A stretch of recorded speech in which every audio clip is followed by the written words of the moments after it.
I'm ready to read chapter 10 today. I hope you're ready too. Rob was sweeping the laundry room when Willie Mae, the Kentucky Star's housekeeper, came in and threw herself down in one of the metal chairs that were lined up against the cement block wall. "You know what?" she said to Rob. "No, ma'am," said Rob.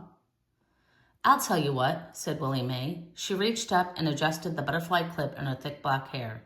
"I'd rather be sweeping up after some pigs in a barn than cleaning up after the people in this place. Pigs at least give you some respect." Rob leaned on his broom and stared at Willie Mae. He liked looking at her. Her face was smooth and dark, like a beautiful piece of wood.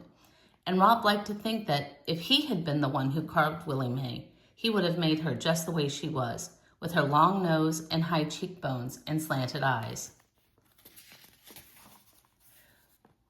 "What you staring at?" Willie Mae asked. Her eyes narrowed.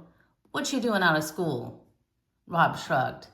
"I don't know," he said. "What do you mean you don't know?" Rob shrugged again.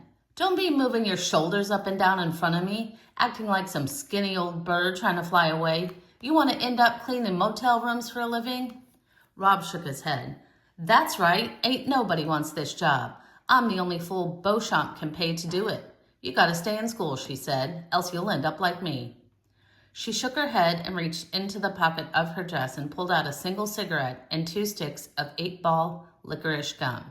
She put one piece of gum in her mouth, handed the other one to Rob, lit her cigarette, leaned back in the chair, and closed her eyes.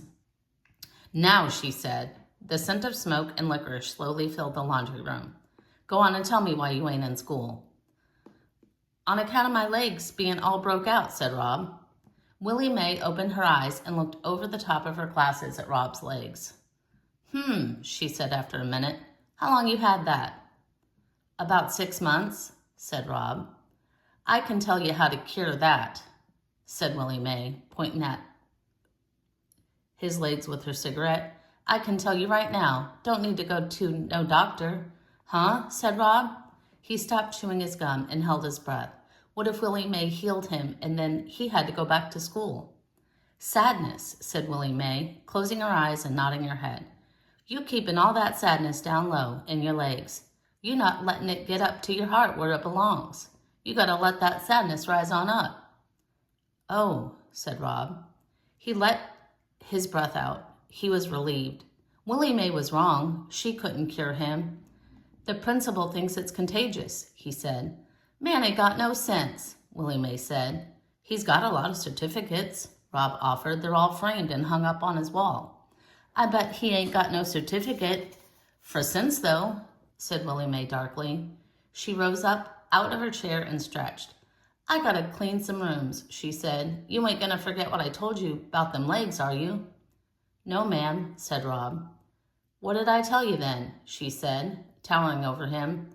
Willie Mae was tall, the tallest person Rob had ever seen. "To let the sadness rise," Rob said. He repeated the words as if they were part of a poem.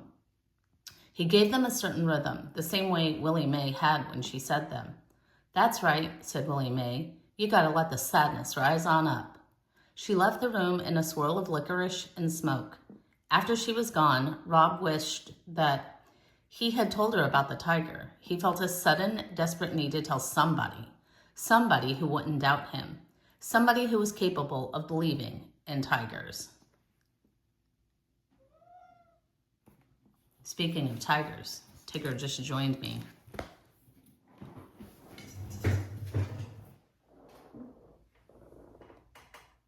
There he is. Hi, Tigger.